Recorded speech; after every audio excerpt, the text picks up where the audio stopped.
Penalty here on John Boyd, number 31 for Ottawa. He's going to come over and put the hit on D'Aguilar. And it didn't end there. That hit was clean, but while he was trying to get up, unnecessary roughness. Now, the good news for Ottawa, it's only a 1-yard penalty. He gets the discussion on the sideline, but because of the field position created by Mabel.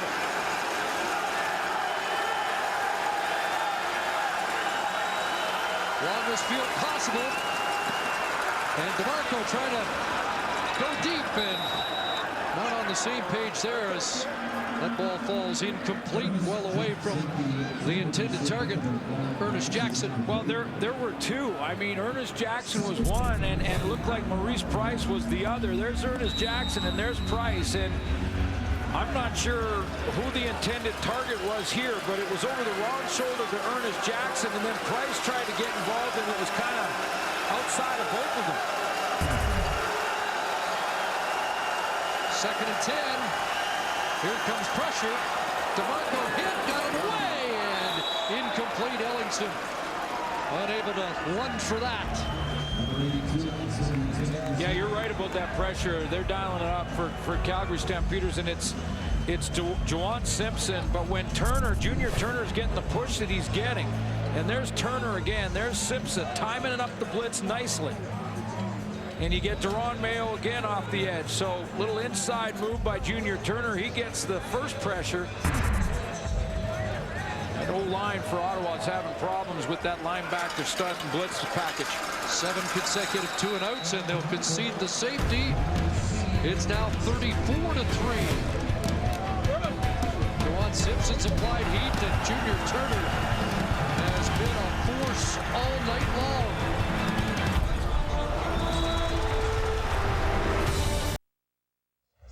The 2015 PGA Championship concludes tomorrow, final round, and it should be a beauty. Jason Day 2 up on Jordan Spieth. Watch the world's best golfers tee off 11 a.m. Eastern, 8 a.m. Pacific on TSN, presented by Freedom 55.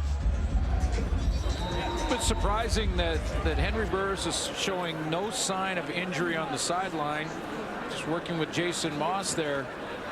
Didn't give them Burris a chance to climb out of that first half. Kickoff after the safety. Tim Brown a little hop and skip to get things going, and he crosses the 40. How long do you think we'll see this guy in the second half? That's the question. I think when you have the big lead in a game like this, that's the question for the quarterback with the lead. When do you leave? When do you take him out of the game and put in Drew Tate? When you're behind in a lopsided game, conventional wisdom says let your veteran quarterback in Burris climb out of it. But man, is Bo Levi Mitchell hot in that first half. 227 yards, a pair of touchdowns, and hands it off. Here's Torrey Harrison with a good run off the right side on first down. Brought down by Hopkins and Zach Evans. Versus Montreal, 5.9 yard average, had a couple of runs over 10 yards. Just to get him some more reps and some better comfort level in the offense. Got 6, 2nd and 4. They'll feed him the football again, and this time he gets stuffed behind the line of scrimmage. Hopkins there, a little slow to get up after a tackle for a loss of 3. And a 2-and-out.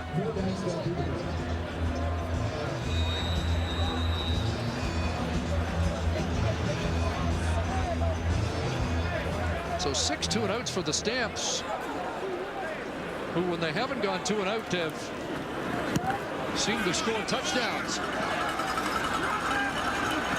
41-yard punt, and Javon Johnson up at the 32-yard line. So better field position this time for Thomas DeMarco to see if he can find a little traction for the Ottawa offense.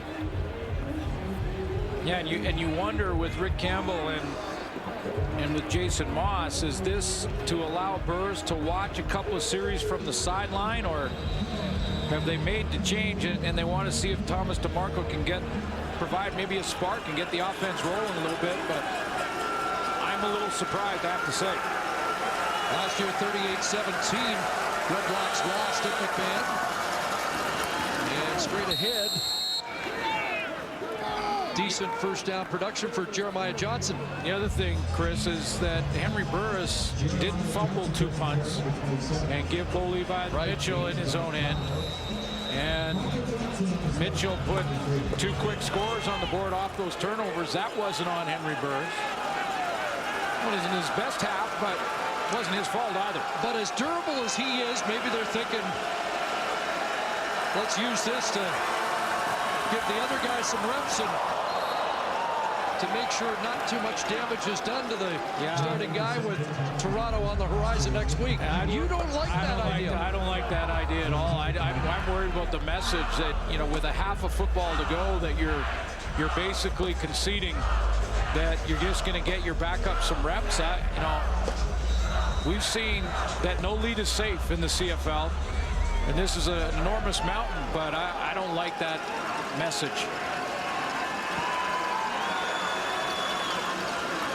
DeMarco with the boot. This is a better kick inside the 25. 49-yard punt, but Brown's got something on the return. Tipped along the sidelines, and now with flags down, he's going to run away from the Redblacks, but looks like it's coming back. It was real late. The flag came out well after Brown was down the field. A nifty run, but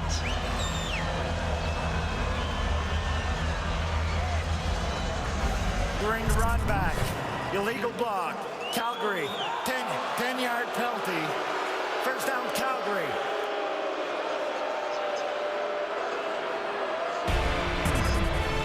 Didn't get a number, but all for naught for the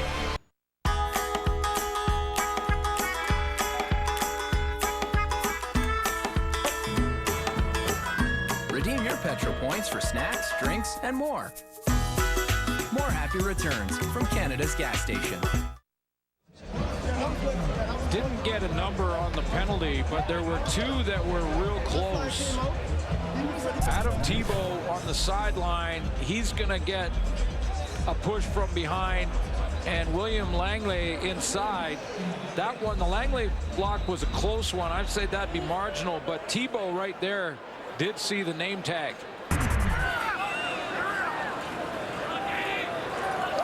So Calgary goes back to work at the 30. Mitchell still in the game, and Harrison out of the backfield. Tracked down by Damaso Munoz, but it's a first down for the Stampeders. Yeah, I would say if Bo Levi Mitchell comes away with points here, that may be his night. Stampeders looking for their 5th consecutive home win, and Dave Dickinson has to like what he's seen here tonight. You give that coaching staff an extra week to get ready. Wow, scary stuff. Yeah. And an end around here for Anthony Parker, trying to get outside against Pruneau, who says no and tosses him out. Good recovery there from Antoine Pruneau. Looked like Anthony Parker had made a nice move and got the outside leverage and outside edge there, and Pruneau just recovered and hustled. That's just pure hustle.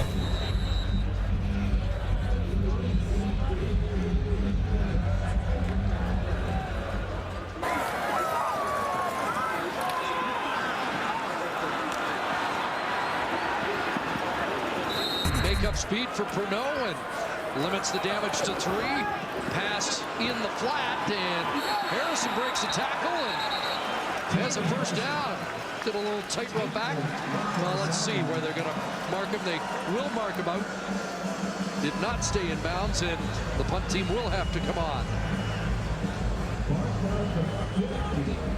Tough in games like this, too, to just keep that edge, that level of intensity, and John Hufnagel knows that. I mean, one way you can do it is make a change at quarterback, because the backup wants to come out and take full advantage of the reps, and that's what Torrey Harrison's trying to do.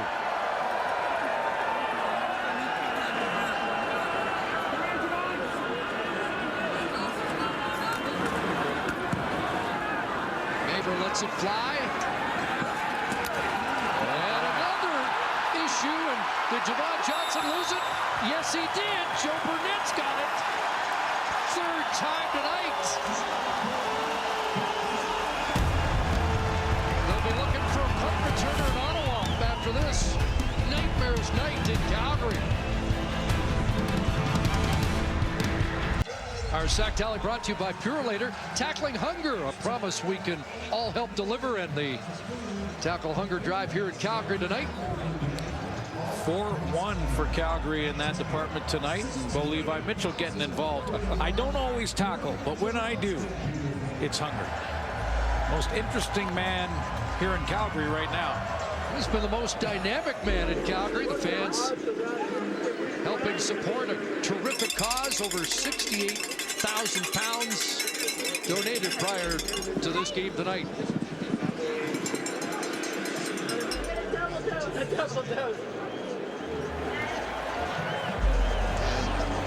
There's the check for the Calgary Food Bank. 68,000 plus pounds of food. What a great program it is. Well, another opportunity for Calgary to score points off turnover, and it's Matt Walter. Touchdown.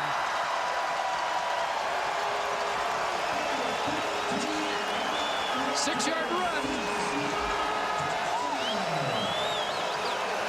Points off turnovers, killing the Redblacks tonight. Yeah, the fumbles, and Javon Johnson pointing at himself, saying, put that 7 in my category because I dropped the football, and he hasn't stopped limping since the drop.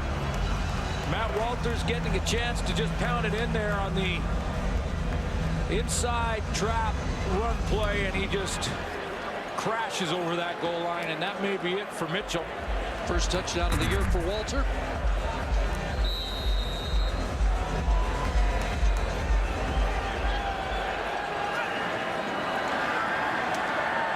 So the Stamps, who hadn't hit 30 in a game this season, now have 41. And 21 of them have come on Ottawa turnovers tonight. Brandon McDonald had 2 in the first half that turned into 14 points, actually 15 because it was a 2-point convert on the first fumble and touchdown after. Then Javon Johnson, he goes back. They take Brandon McDonald off the kick returns, and he puts one on the ground. That turns into a touchdown. Nice block here by Shane Bergman, who's just going to step up and go to the point of attack so that Walters can get in behind that block. Now, there is a little penetration, but Shane Bergman takes enough of his man, holds him off, so that Matt Walter can go right by him.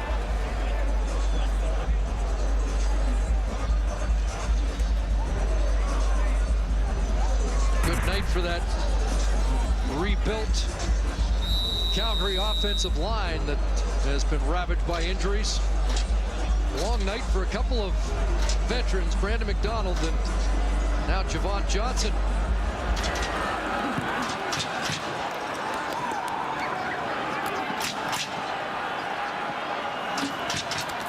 Jeremiah Johnson, the return to the 28-yard line. Let's check back in with Lee Jones. And that will be the end of Bo Levi Mitchell's night. He got the thumbs up from Dave Dickinson as soon as he came off. And Dave Dickinson went to both John Hufnagel, Drew Tate, telling him that he is in for the rest of the game. Tate now warming up on the sidelines with Rob Maver. And as we mentioned, it's a milestone night for Tate, his 100th Canadian Football League game. Jeez, DeMarco drops it, tipped, nearly intercepted. Wow. Nothing going right. Deron Mayo, an old teammate and a good friend of Thomas DeMarco from Old Dominion days, nearly ended up with that ball in his hands. One of those nights, but I agree with Matt Dunnigan when he said at halftime tonight that the Calgary Stampeders were sitting around in the bye week saying, everyone's talking about Edmonton and Hamilton. What about the defending champs here? DeMarco throws, and it's incomplete. Haven't seen them tested against West Division opposition. This is their 6th game in 7 against the East. They'll be in Saskatchewan next week. Thomas DeMarco, by the way, 0 for 5 now in relief of Burris.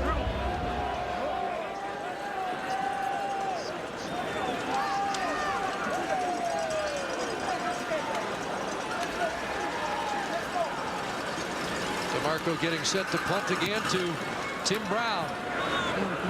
The short punt. Brown this time has an adventure.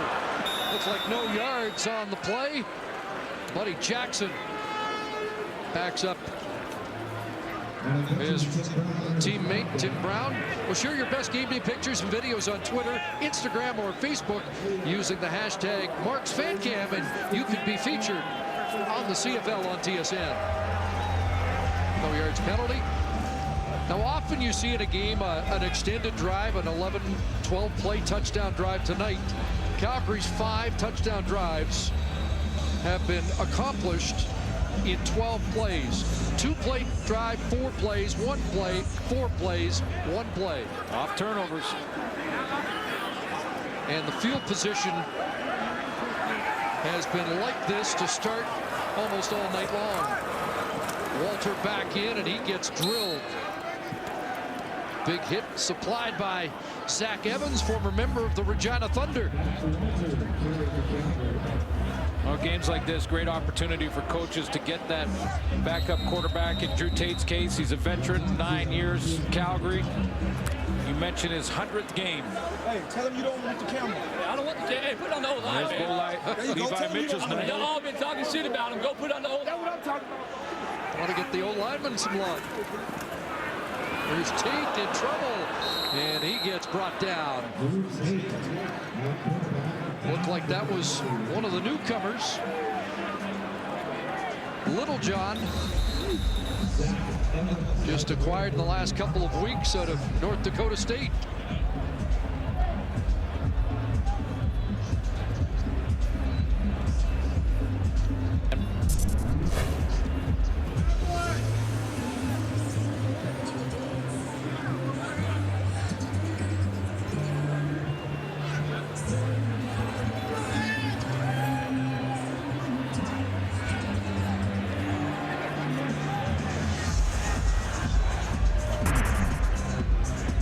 So another issue on that offensive line for Calgary that's been beaten up with so many injuries.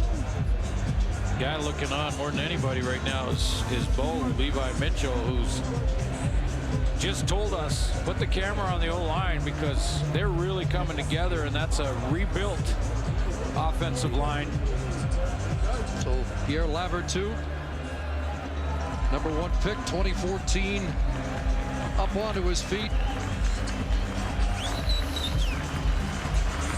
Edwin Harrison, Dan Federkyle down. Brander Craighead injured, but one after another.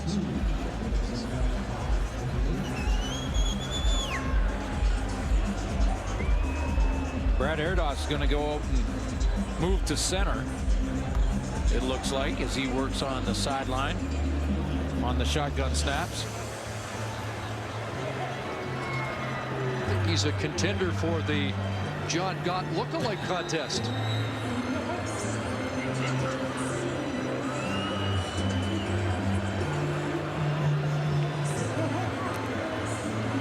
So he gets ready to come back in the next time. The long snapper is Randy Chevrier, who's made a play tonight. Maber again kicking for the corner, and Maber bounces that one down, and look at that. When you're on a roll, when the team's rolling, it's rolling. Wow, he's got the lob wedge going tonight. That's unbelievable.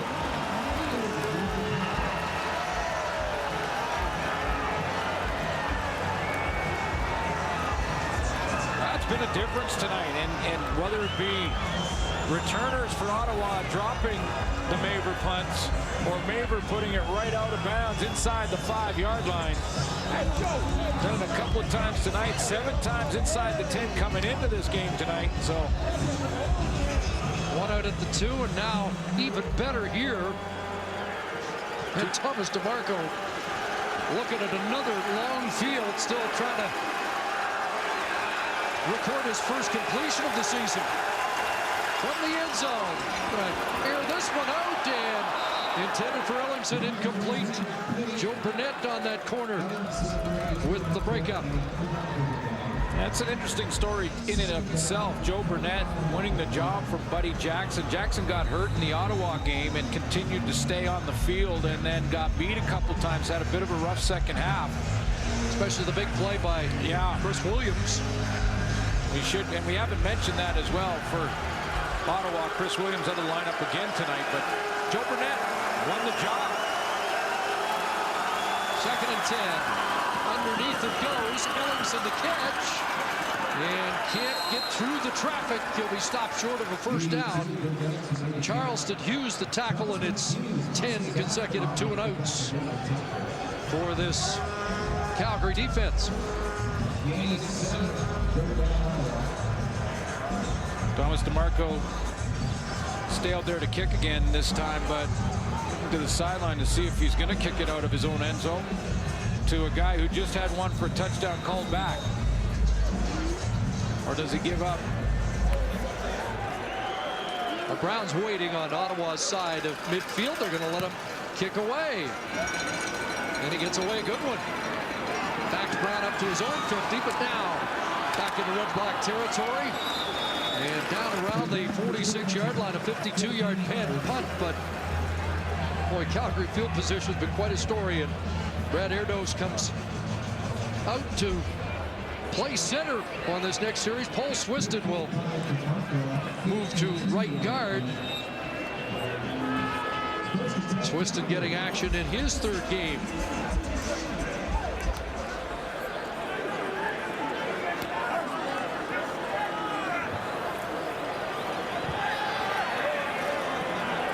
Man short, or are they? Lamar Durant came onto the field and then went back off. Yeah. Are they man short? Timeout. Yes, they were. Yeah, they were. And the rookie got caught on the sideline. Yes, he did, and the arms went up, and that means he couldn't go on, so they had to call a timeout. At 41-3, I'm sure they're not too concerned about losing their timeout, but it'd be nice to see Lamar Durant in the offense. Number 18 pick in the draft out of Coquitlam. 1 catch on the year. Tate the handoff to Matt Walter. Ducked under the first tackle and gets close to 10. Good run behind a rebuilt offensive line that John Hufnagel has had to keep changing this season. The offensive line is the hardest position to lose that many guys. I mean, you know, we have 3 broken legs and a concussion, so those are 4 guys that we had counted on. Well, they're not in the lineup right now. So, you know, the 5 guys and the 6 guys we take to the game right now, you know, they're sluggers, they're battling, but, you know, they need the correct communication and the correct first step as a unit to know, you know, exactly what's going to happen on that play, and we're getting better at it. Boy, it has been rebuilt because of injuries. Even Carl Lavoie, who came in to replace one of the injured players, got hurt. Gary Williams, yeah, he also had the hyperextended elbow. Gary Williams came out, and there's Lavertu on the sidelines with ice on the right knee. Matt Walter, a first down run, and now taken off. Another good first down run for Matt Walter, trying to make the most of his opportunity. 14 for number 14 on the final play of the 3rd quarter. Head to the 4th with the Stampeders clearly in charge.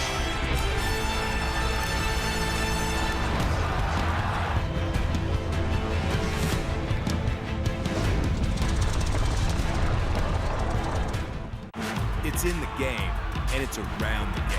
Before it, after it, and right in the middle of it.